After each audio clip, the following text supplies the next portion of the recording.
Hello friends, welcome all of you. Today we are going to discuss an important concept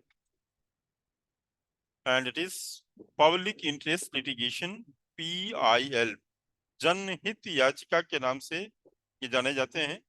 I will follow both English and Hindi medium bilingual approach क्योंकि हमारे ज़्यादातर follower Hindi और English दोनों medium में हैं, तो दोनों मीडियम में इसको मैं डिस्कस करूंगा. जनहित याचिका इसे बोलते हैं. दोस्तों, पहले हम समझने की कोशिश करेंगे कि ये पब्लिक इंटरेस्ट लिटिगेशन है क्या, और इससे रिलेटेड जो कुछ कंट्रोवर्शियल चीजें रही हैं उनको हम इस पे एक एनालिटिकल ढंग से इसको हम समझने का प्रयास करेंगे. मेरा प्रयास रहेगा कि ज्यादा से ज्यादा सूचना और एग्जाम ओरिएंटेड चीजें आप तक पहुंचाऊं, ताकि इससे रिलेटेड जो सब्जेक्टिव या ऑब्जेक्टिव क्वेश्चंस पूछे जाते हैं उनको सॉल्व करने में आपको मदद करे. मेरा वो एग्जाम ओरिएंटेड अप्रोच है. दोस्तों, ये पब्लिक इंटरेस्ट लिटिगेशन जो कॉन्सेप्ट है ये है क्या? पहले हमें ये समझना होगा कि पीआईएल होता क्या है. ये कॉन्सेप्ट ऑफ जो पीआईएल है इंडिया में वह अमेरिकन जूरिप्रूडेंस से लिया गया है, अमेरिका से लिया गया है. अमेरिका सब में जो कोई पब्लिक मुद्दे होते हैं, चाहे वाटर का हो, सैनिटेशन का हो, पॉल्यूशन का हो, क्राइम का हो, टेररिज्म का हो, यानी बहुत सारे जो सोशियो इकोनॉमिक्स एंड पॉलिटिकल जिसको कि सरकार कुछ नहीं कर पा रहा है और वो उससे काफी मास लोगों का उससे नुकसान हो रहा है, अहित हो रहा है, ऐसे चीजों को कोर्ट के संज्ञान में लाया जाता है और उन पे फिर कोर्ट अपने तरीके से जजमेंट देते हैं, सरकार को आदेश देते हैं और उनसे रिलेटेड लॉ बनाने के लिए कहा जाता है. जब हम देखेंगे कि ये जो कॉन्सेप्ट अमेरिका से भारत में आया है, अमेरिकन जो सिस्टम है, न्यायिक प्रणाली है, वहीं से निकला है, और भारत में भी आज की डेट में पीआईएल काफी एक पॉपुलर कॉन्सेप्ट है.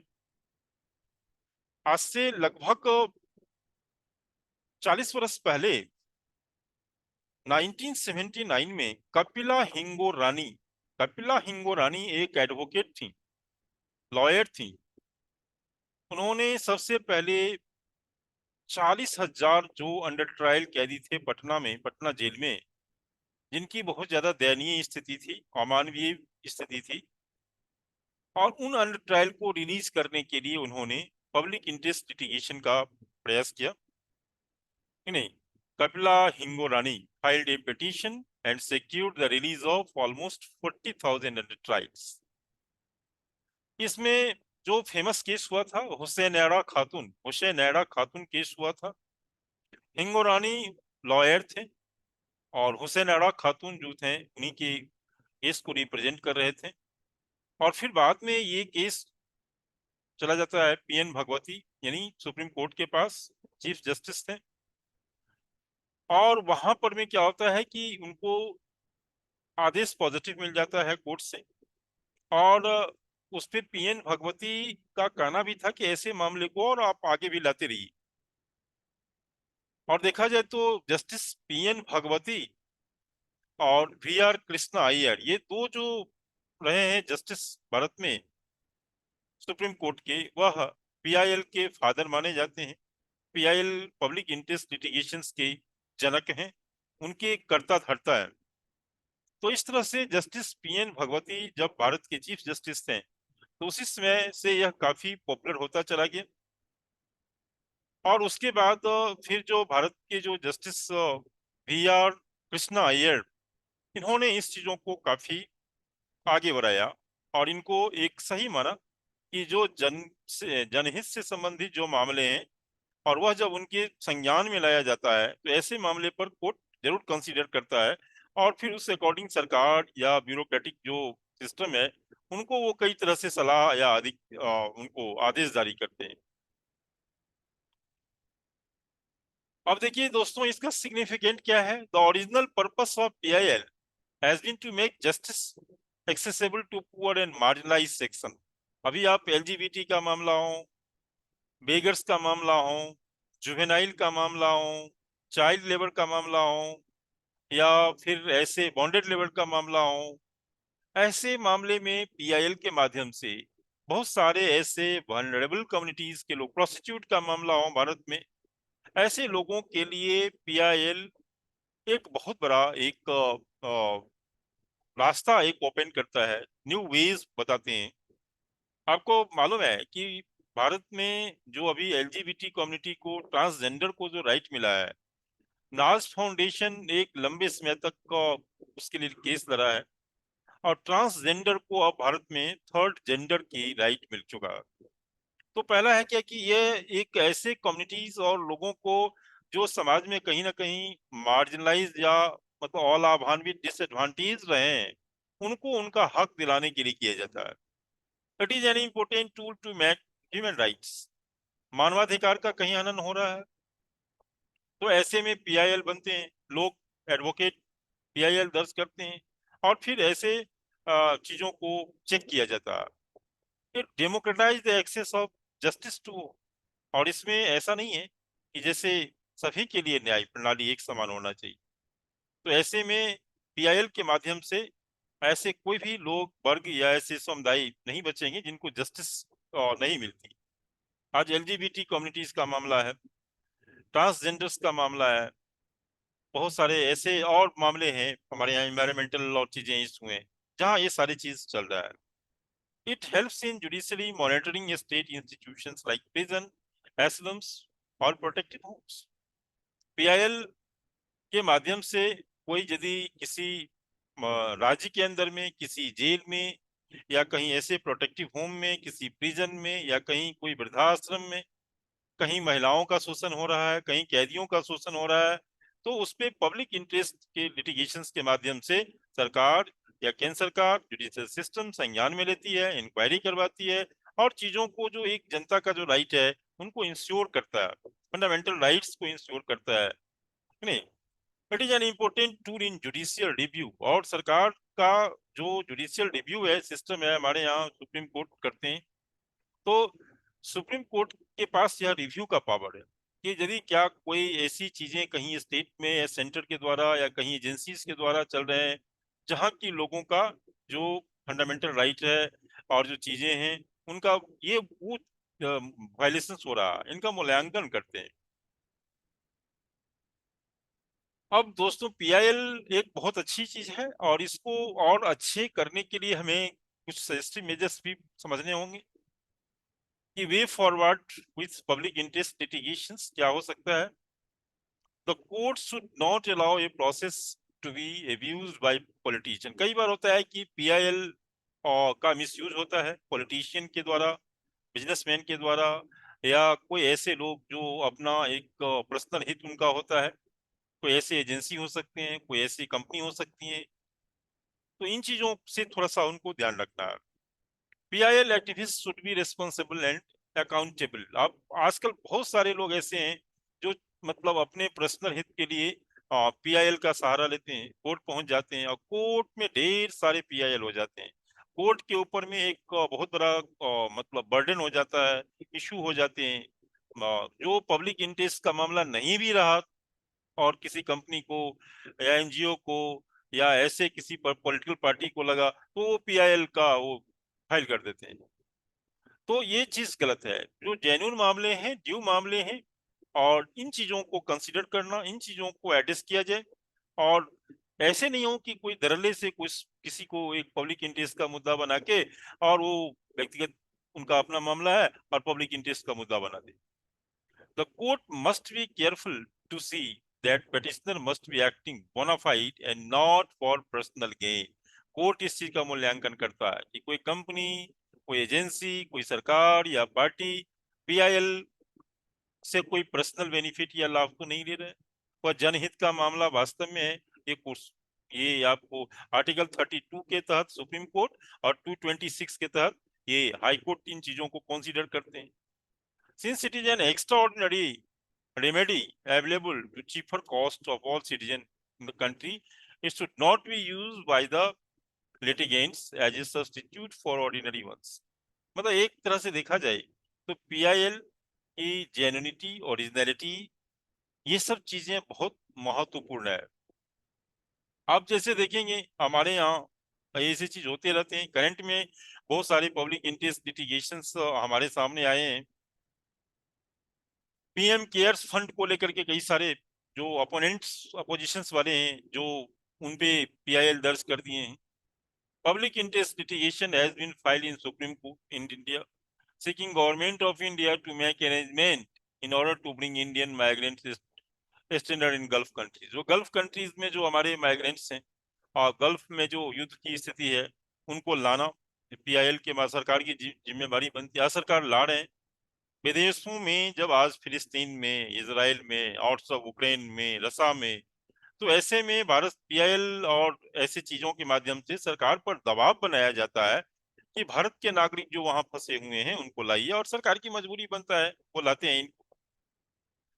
कोविड के दौरान बहुत सारे ऐसे पीआईएल आए। कोविड-19 जब हमारा कोरोना का पीरियड था कि डॉक्टर हैं, पैरामेडिकल स्टाफ्स हैं, उन लोगों को सप्ताहों कितनों दिन तक अपने घर नहीं जा पाते थे।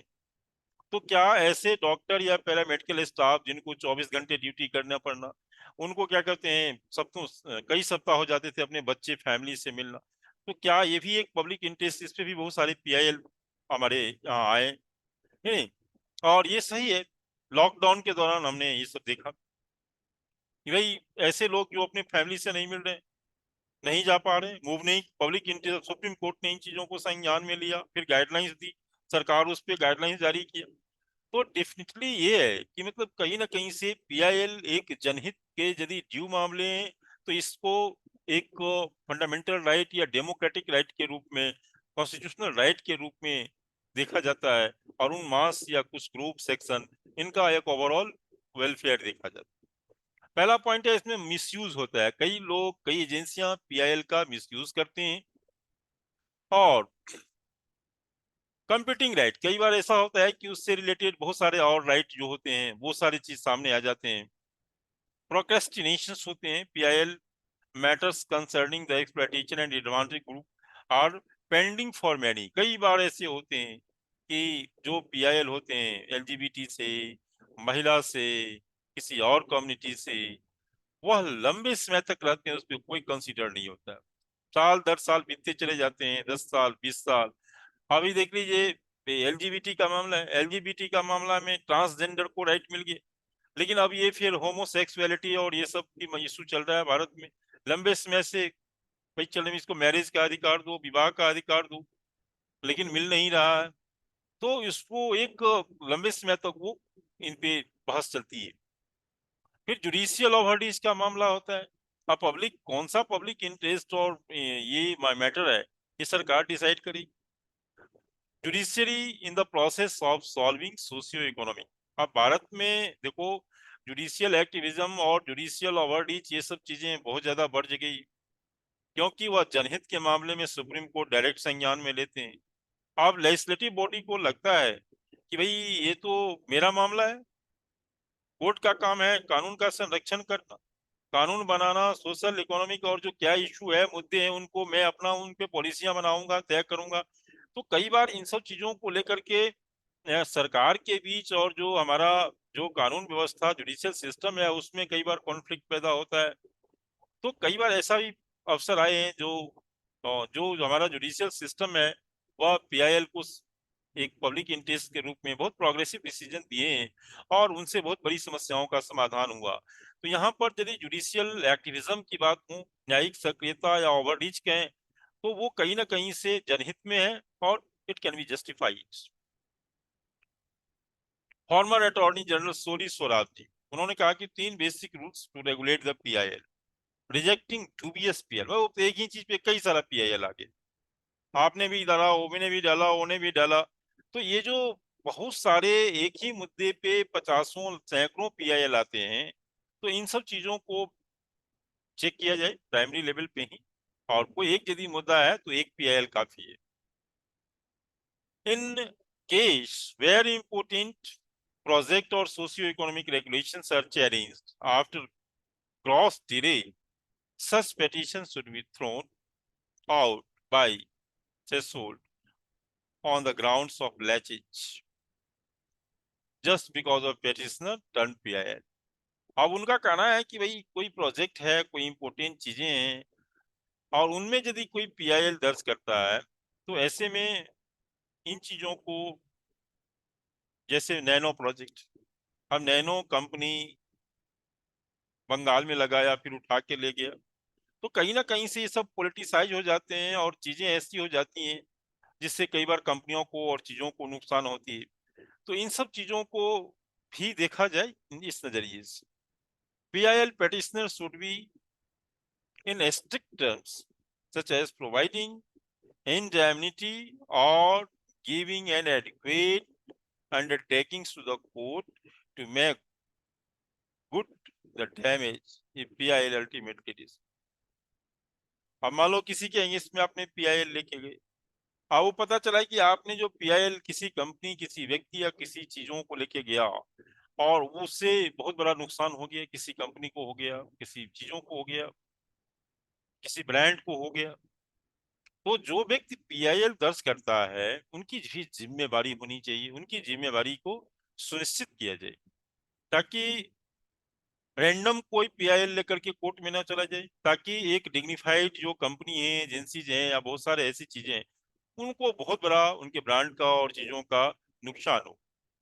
तो कई इससे और भी कई तरह के इसमें अभी चेंज करने की जरूरत है, क्योंकि पब्लिक इंटरेस्ट लिटिगेशन देखा जाए तो हम जब एनालिसिस करेंगे, एक अच्छी चीज है, चाहे वो पर्यावरण का मुद्दा हो, आर्थिक चीजें हो, सोशल चीजें हो, इकोनॉमिक चीजें हो, पॉलिटिकल कोई चीजें हो, आज ये चीज कहीं ना कहीं जनता को एक बहुत बड़ा एक पावर अधिकार दिलाता है।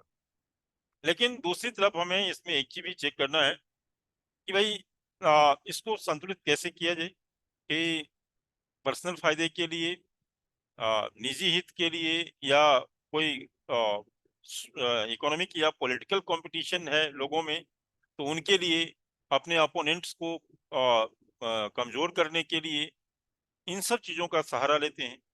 तो ऐसी स्थिति में सुप्रीम कोर्ट इन चीज को पूरी पूरी तरह से मॉनिटरिंग करते हैं, चेक करते हैं, संज्ञान में लेते हैं, उनके बारीकियों को समझते हैं और तब फिर उस पे अपना निर्णय लेते हैं, है नहीं? तो इनके ये पॉजिटिव है, और ये कहीं ना कहीं से एक डेमोक्रेटिक सोसाइटी के लिए एक बहुत ही अच्छा चीज है।